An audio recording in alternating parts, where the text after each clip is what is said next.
Hello, I'm sitting here with Mallory and Kyle of the film Head Your Tales. Good morning, guys. How are you? Good morning. Good. Congratulations on having your film in the festival, and thank you so much for meeting me here in my little short shack back in the woods. Thank you for having us. Yeah, we love being inside of short shacks. So, your film Head Your Tales. I understand it was something you guys put together out of where we are and what we have to be doing today with this quarantine thing. So talk to me about it. Talk to me about how you both discovered this idea and started to put the project together. What inspired you to do this?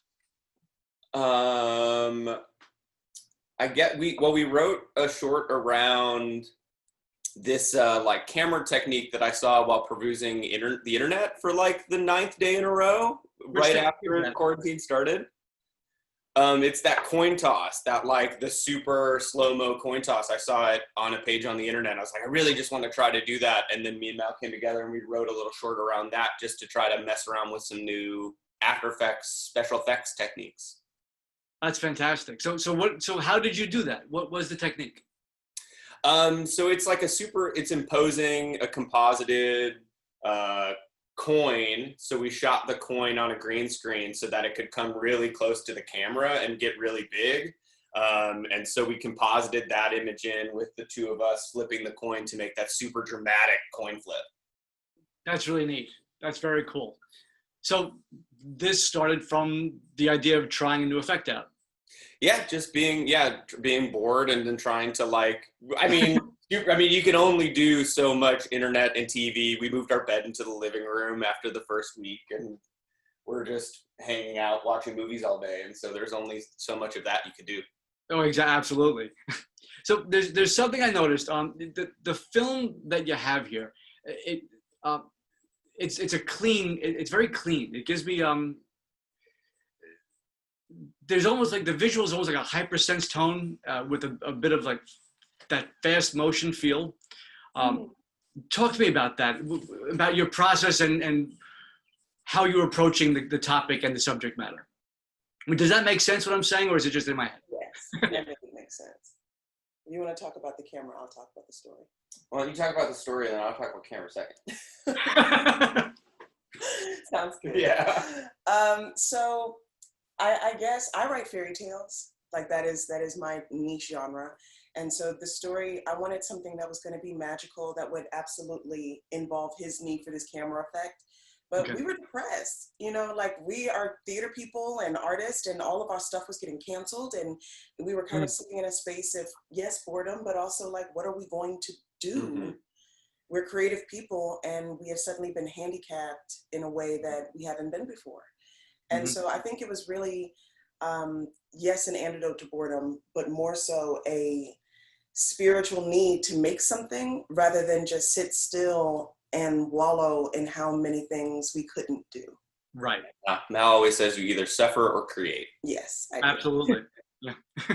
So this was about creating. And like we wanted to hit on the quarantine subject of how people really are disappearing. People who are well one day and then it's like a coin toss and you're gone. Wow. So that was kind of what we were working with and where we were inspired. Yeah. And we definitely wanted it to be clean and fast to that point, because so many films that I know that we see, one thing that our thing is just always trying to keep it succinct and like keep it moving. And so of course with this, this kind of like preppy, like fast-paced music selection that we found. We had like a couple different ones, but it's just like we wanted to keep it moving. Every shot kind of had a purpose, and it was just like always pushing it forward into this kind of like 1, 2, 3 reveal of the work. Yeah. Short and sweet. Now that's something I wanted to touch on. Okay, so there are two things here. One of the things is that I constantly had this sense that there was a spirit in the room. Okay, it always felt like there was a third character there. And having said that, and what you just said, how did you go about choosing your shots? Because you are very specific. There are things that are happening there that had me bouncing around. So with that idea of that third character, and how you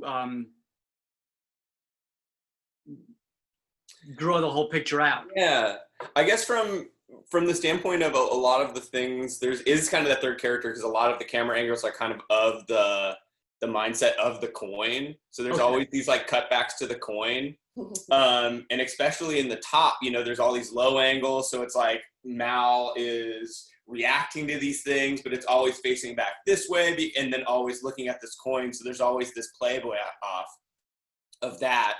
And so I guess choosing those camera angles, especially with some of these low angles that we have, is always that like the coin is there and the coin is ever present, Right.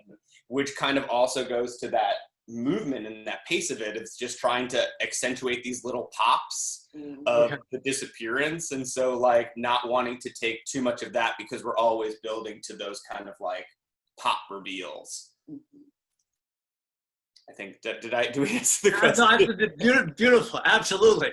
One of the other things that I get the feeling of is that I feel like I'm in a candy store, and I'm very big on color and specifying.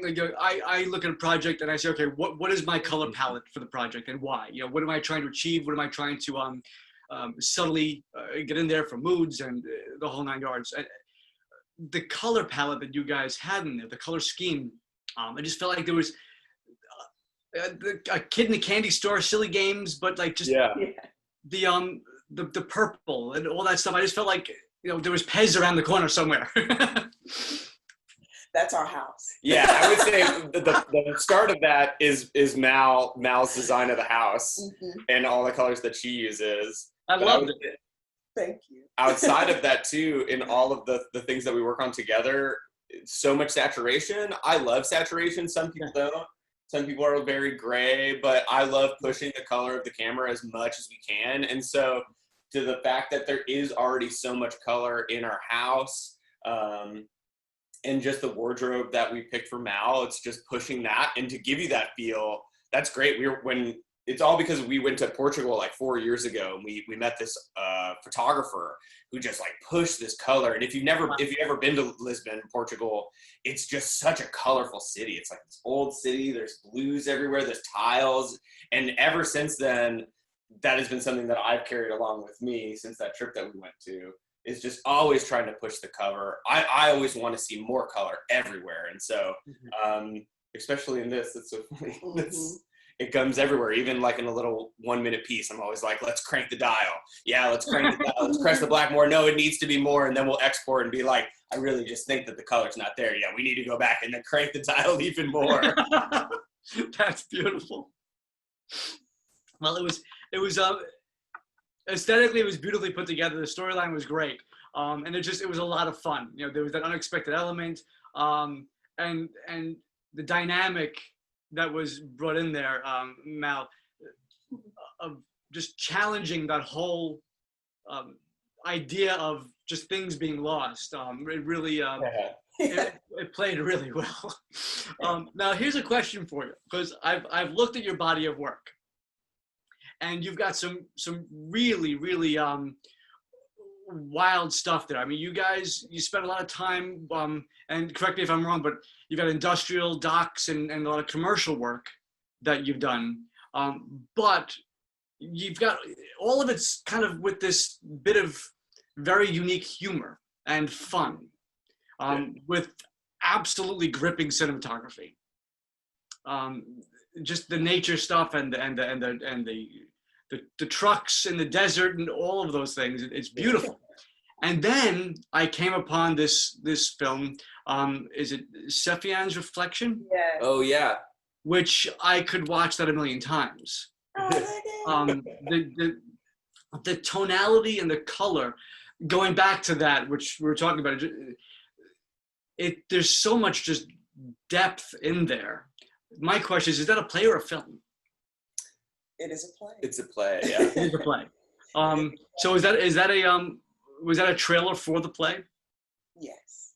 Wow. Yeah, last year, it's Mal's show. Mal's a playwright and a writer. And so last year her play went up, and what she wanted was this trailer for the play. And so we tried as hard as we could to make Chicago look like this coastal, island. Oh, wow. A sea island. Yeah. And all that is based off of this is a 2.5-hour, 2-act show, all about this magical island. And it's all about, fits in Mal's wheelhouse of fairy tales for sun-kissed women. You should talk about it. Go ahead. Let's talk about it. I write fairy tales for sun-kissed women because if you are a person that reads fantasy, science fiction, you will notice that Black women are very relegated to service roles, or to the warrior woman who gets killed saving the other girl role, or we're just not there, period. And so part of my mission is to change the way people think about how Black women in particular, but brown women, trans women, have been completely handicapped from seeing themselves in a life in which they can live happily ever after. And so I go out of my way to create really epic, complex, diverse, and inclusive fairy tales that challenge that publishing mindset and hopefully broaden the literary canon. And because Kyle is a filmmaker, it's important to me that my work be able to translate from stage to film. Mm-hmm. The theater world is still very, for lack of a better word, exclusionary and secluded, because you have to be able to afford a $60, $120 ticket in order to have that experience. And so the magic of film is that we can get it out there into people's homes. You can turn on your television and see yourself in a fairy tale. And hopefully, over time, that will help people accept the fact that we all deserve to live happily ever after. Absolutely. Whatever that looks like, That's beautiful. Thank you. That's very exciting. We have a new book that just came out today. It's called Fairy Tales for Sun-Kissed Women. Check it out. Okay, I will. Absolutely. You have a copy with you? The cover? I can send it to you. Yeah. Okay. It's an ebook. Oh, so you don't have the photo? Okay, awesome. What's the name of it again? Well, we're cutting down costs, baby. Oh, yeah. That's beautiful. So, okay, so here's some other questions for you. Well, actually, what is your camera of choice? What do you like to work with? We just changed over to Red Systems at our company. So we shot on Sony's forever, and I could go on a litany of all the reasons why Sony was amazing. But mainly it's because I couldn't afford Canon at the time. But we just switched to a Red house, so we shot this on Red. And we're shooting on Red now, which is expensive. It's mostly just an expensive paperweight, like 4 months out of the year. It's just like sitting there. Yeah, those cameras become all that, don't they? Yeah, it's like, it's beautiful. It's like, oh, it's this. And whenever everyone sees it, it's like, oh my God, a Red camera. But it's like, it's just a camera. Like, you just press this button. Let me press that off. It's awesome because you can mess everything up and you can go back and change everything. That's the only thing that makes it special, is that you could actually be a work shooter and you can go, oh, I messed all these things up. Now I can just go back and change it afterwards. It's true though. Yes, it is. It's true. That's great. So for both of you as filmmakers and creative people, what is that one thing that's a must-have in your toolkit? It's an odd question. That's a good question. That's a good question. Must have in your toolkit. Do you want to go first? Yes. Yeah. I was just like, really? You don't know? Yeah. Oh, I have two answers. My toolkit is color. So it's funny that you brought up earlier in our conversation how much color is in our home, how much color was in the palette that we chose. Okay. I'm also a mixed media artist. And so I start on paper with a pen and with a bunch of color. That's like a necessary aspect of my healing and of my inspiration. Yeah. Okay, very cool. Oh, must have in my toolkit. I have two things. So for cameras, always more. Must have in your toolkit is always more things in the toolkit. I'm always a gear maximus. If I'm like going there, I don't want to pin down. It's like, no, I want to bring everything. So always extra than you need. But outside of that, the one thing to keep in your toolkit is bits. I always think that like little jokes, like something to break up the piece, to give it a little breath. Like I feel like there's always an opportunity to find a way to bring a little bit of brevity and comedy into what you're working on. Beautiful. Like even if that is not necessarily a comedic thing, if it's drama, I feel like these little moments of brevity or even humility allow your viewer to like breathe for a second and I get to laugh, or oh no, and now it's even more dramatic. You know, there's always a moment to find a little bit of brevity in what you're working on. Yeah. Beautiful. So what's next? What's on the potential plate for tomorrow? Oh, tomorrow. Given the fact that we have no idea what's going to happen. Yeah. Which is the beginning of an anthology. And so every month we will release another all-original fairy tale featuring a diverse and inclusive cast. So that's something that we're working on right now. In terms of film projects.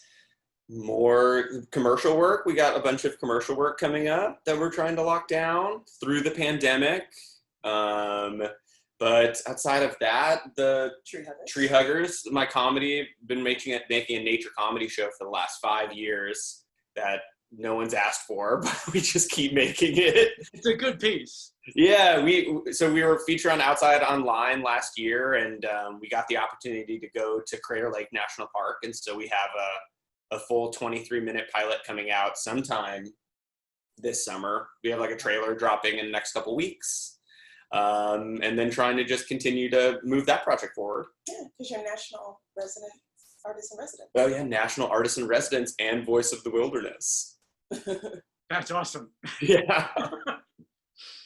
Well, guys, you've got some really exciting stuff over here, and you guys, you're a fun team. Oh, thank you. I'm very excited to see where all of this stuff goes for you, and are you planning on turning Sephian's Reflection into a film? So in my dream, yes. It would be a long-form television show.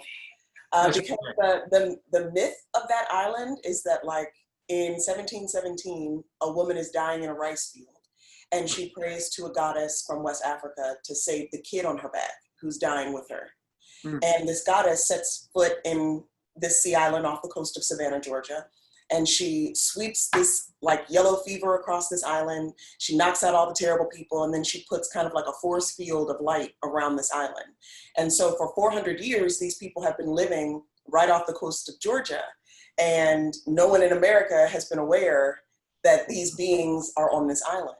And so when she blesses this island with this force field of energy, she also gives every single person on this island a special, which is an ability or a power. And so some people can transform into animals, some people can paint a picture, and whatever they painted will come into life. People are sea sirens, people can fly. I was just like, there's all of these compendium of gifts that they're given.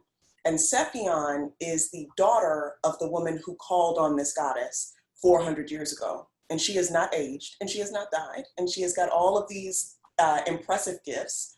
But the one catch on this island is that you can't leave. If you leave the island, then the magic is broken. Right. And so, of course, some heifer leaves the island, and here we go. Sephion's got an adventure. So in my dream, it would be really cool to develop that slowly through television. Right. As opposed to trying to condense that much story into an hour or 2 hour long film. Yeah, TV forever. Well, that sounds very exciting, and Thank you. yeah, I want to see that. I'm working hard for it. That's for sure. Us too. We would totally give that to you for money. Let us start digging in a little while. See if we can find. Yeah, is there any gold in that short shack? That looks like there's gold up in that short shack there. That's great. Well, guys, thank you very much. Thank you. Thank you. I really appreciate your time, and again, congratulations on the film. A lot of fun, and I look forward to our paths crossing again someday. Yeah, us too. Thank you so much for Thank you. Thank you. Stay safe and keep up all the good work. We will.